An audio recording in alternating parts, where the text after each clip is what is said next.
आईने हिंदी के एक नए एपिसोड में आपका स्वागत है। दोस्तों, क्या भारत अपना पांचवी पीढ़ी का स्टेल्थ फाइटर अब सच में उड़ाने वाला है या उड़ान भरने के करीब पहुंच चुका है? क्या 2029 में एडवांस मीडियम कॉम्बैट एयरक्राफ्ट की उड़ान हमें वास्तविक रूप में देखने को मिलेगी? और क्या ये विमान भविष्य में भारतीय वायुसेना की रीढ़ बन सकता है?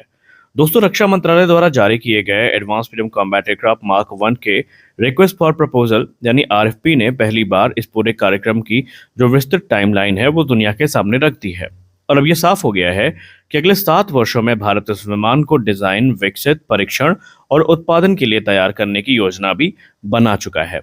तो आज के इस वीडियो में हम विस्तार से समझेंगे एमका का करंट स्टेटस क्या है, इसकी टाइमलाइन क्या होगी, पांचों प्रोटोटाइप कब उड़ेंगे, 1800 फ्लाइंग टेस्ट क्यों जरूरी हैं और ये क्यों किए जाएंगे, और आखिरकार कब यह विमान भारतीय वायुसेना में शामिल होगा, और कैसे मिनिस्ट्री ऑफ डिफेंस ने इस बार डिले को बिल्कुल भी टॉलरेट ना करने का फैसला किया है। आइए जानते हैं। देखिए, एमका यानी advance medium combat aircraft Bharat का पहला स्वदेशी 5th जनरेशन फाइटर एयरक्राफ्ट होने वाला है। और जाहिर सी बात है, जब आप पहली बार इतनी बड़ी टेक्नोलॉजी पर काम करेंगे तो चैलेंजेस भी आपके सामने बहुत ज्यादा होंगे।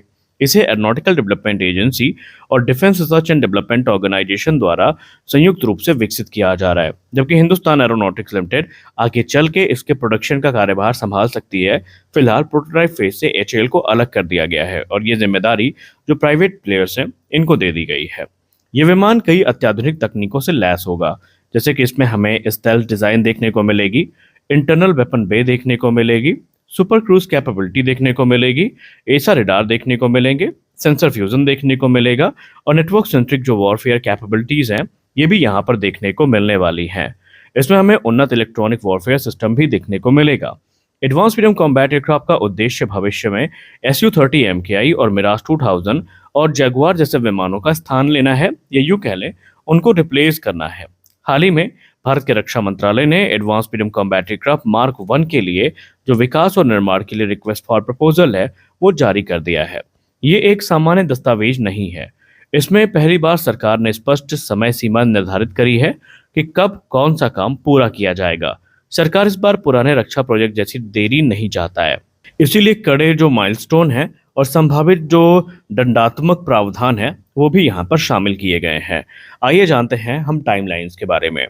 रिक्वेस्ट फॉर प्रपोजल को अगर हम गौर से देखें तो इसके अनुसार यदि अनुबंध दिसंबर 2026 में साइन होता है, यूं कह लें अगर कॉन्ट्रैक्ट दिसंबर 2026 तक फाइनलाइज हो जाता है तो एडवांस मीडियम कॉम्बैट एयरक्राफ्ट का पूरा विकास कार्यकाल आधिकारिक रूप से शुरू हो जाएगा।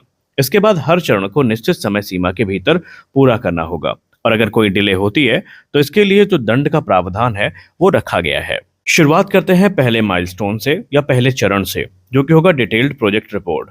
अनुबंध मिलने के सिर्फ 3 महीनों के भीतर जो डिटेल्ड प्रोजेक्ट रिपोर्ट है ये जमा करनी होगी, यानी मार्च 2027 तक पूरे कार्यक्रम का जो विस्तृत रोड मैप है वो तैयार करना होगा, जहां पर सब कुछ डिटेल में बताना होगा प्रोग्राम कैसे आगे बढ़ेगा, कौन कौन से जो मेजर्स है वो लिए जाएंगे और भी बहुत कुछ। दूसरा चरण होगा टूलिंग और इंफ्रास्ट्रक्चर का।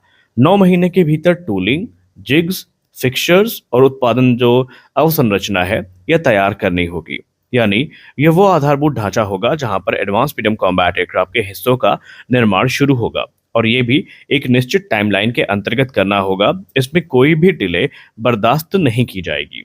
तीसरा चरण जो होने वाला है वो विंग और संरचनात्मक जो मॉड्यूल है इनको लेकर होगा। 18 महीनों के भीतर जो RFUS है या हाफ विंग हो गई या आई फास्ट हो गए जैसे प्रमुख संरचनात्मक भाग हैं वो तैयार करने होंगे और यह विमान के वास्तविक निर्माण की शुरुआत होगी। चौथा चरण जो होने वाला है वहां पर टेस्ट रिग्स हमें देखने को मिलेंगी, यानी कि 24 महीने के भीतर जो विभिन्न परीक्षण प्रणालियां हैं वो तैयार करनी होंगी, जिनमें फ्यूल सिस्टम टेस्ट रिग हो गई, ECS टेस्ट रिग हो गई, EMI EMC टेस्ट फैसिलिटी हो गई या टेलीमेट्री सिस्टम्स हो गए। ये सब जो है तैयार करने होंगे और इनके बिना विमान की सुरक्षित उड़ान संभव ही नहीं होती है, तो ये भी इन्हें 24 महीने के भीतर करना होगा। अब बात करते हैं पहले प्रोटोटाइप यानी P1 की। ये सबसे महत्वपूर्ण हिस्सा है, क्योंकि P1 प्रोटोटाइप की बात रही तो रिक्वेस्ट फॉर प्रपोजल के अनुसार 24वें महीने तक जो संरचनात्मक मॉड्यूल हैं वो तैयार करने होंगे। इसके बाद सिस्टम इंटीग्रेशन शुरू होगा और टैक्सी ट्रायल्स होंगे और ग्राउंड टेस्ट होंगे और फिर उसके बाद जो पहली उड़ान है वो अनुबंध के मुताबिक तकरीबन 30 महीने बाद हमें देखने को मिलेगी, यानी कि जून 2029 तक हमें एडवांस मीडियम कॉम्बैट एयरक्राफ्ट की जो पहली उड़ान है वो किसी भी हालत में देखने को मिल जाएगी। अब जून 2029 की अगर हम बात कर रहे हैं तो एमका P1 की ये पहली उड़ान होगी और ये कहीं ना कहीं हमारे उन आशाओं की भी उड़ान होगी जो हमने एमका से लगा के रखी है, और ये भारत के सैन्य विमानन इतिहास की सबसे महत्वपूर्ण घटनाओं में से एक होगी। दूसरे प्रोटोटाइप की बात करें तो वो होगा P2, जिसकी पहली उड़ान जो है हमें देखने को मिलेगी तकरीबन 37 महीने के बाद, यानी जनवरी 2030 तक हम एक्सपेक्ट कर सकते हैं कि जो P2 है इसकी पहली उड़ान हमें देखने को मिलेगी, और ये दूसरा प्रोटोटाइप है। वहीं तीसरे प्रोटोटाइप यानी P3 की बात करें तो P3 की पहली उड़ान 46 माह बाद यानी तकरीबन अक्टूबर 2030 तक हमें देखने को मिलेगी, और तीसरा प्रोटोटाइप कार्यक्रम का हिस्सा बन जाएगा, और ये भी एक मैसिव टेस्टिंग फेज से होकर गुजरने वाला है। चौथे प्रोटोटाइप यानी P4 की बात करें तो P4 की पहली उड़ान 52 महीने के बाद यानी अप्रैल 2031 तक होगी, और चौथा विमान परीक्षण को शुरू कर देगा। वहीं पांचवें प्रोटोटाइप की बात करें P5 की तो P5 की फर्स्ट फ्लाइट 64 महीने बाद यानी अप्रैल 2032 में होगी, और पांचवा और ये अंतिम प्रोटोटाइप होगा जो उड़ान भरेगा, और इस समय तक सभी 5 विमान परीक्षण कार्यक्रम का हिस्सा बन चुके होंगे। अब सवाल यह है कि 5 प्रोटोटाइप बनाने के बाद क्या होगा। देखिए, इसके बाद शुरू होगा भारत के इतिहास का सबसे बड़ा fighter jet flight test programme. Request for proposal की बात माने तो लक्ष्य ये रखा गया है कि 300 शॉर्टीज जो है वो 64 माह में, 600 शॉर्टीज 68 माह में, 900 शॉर्टीज 72 माह में, और 1200 शॉर्टीज 76 माह में, 1500 शॉर्टीज जो है 80 माह में, और 1800 शॉर्टी 84 माह में पूरी करनी होंगी, यानी कि टोटल 1800 परीक्षण होंगे, और ये तकरीबन 7 साल तक पूरा प्रोग्राम चलेगा। कुल मिलाकर अगर हम देखें तो इन परीक्षणों के दौरान एडवांस मीडियम कॉम्बैट एयरक्राफ्ट की लगभग हर क्षमता को परखा जाएगा, जैसे कि स्टेल्थ क्षमता हो गई, क्या दुश्मन के रेडार इसको पकड़ पाएंगे, सुपर क्रूज कैपेबिलिटी हो गई कि विमान क्या बिना आफ्टर बर्नर्स के भी सस्टेन सुपरसोनिक फ्लाइट कर सकता है, हथियार प्रणाली टेस्ट की जाएंगे, radar sensor, electronic warfare, network centric operation, तो ये सब पूरा करना होगा। यानी अगर हम संक्षिप्त में बात करें तो 2029 में पहली उड़ान, 2032 में सभी प्रोटोटाइपों की उड़ान, 2033 से 34 तक पूर्ण परीक्षण को पूरा करना होगा, 2034 से 35 तक उत्पादन की शुरुआत होगी, और 2030 के दशक के मध्य में भारतीय वायुसेना में यह विमान शामिल हो जाएगा।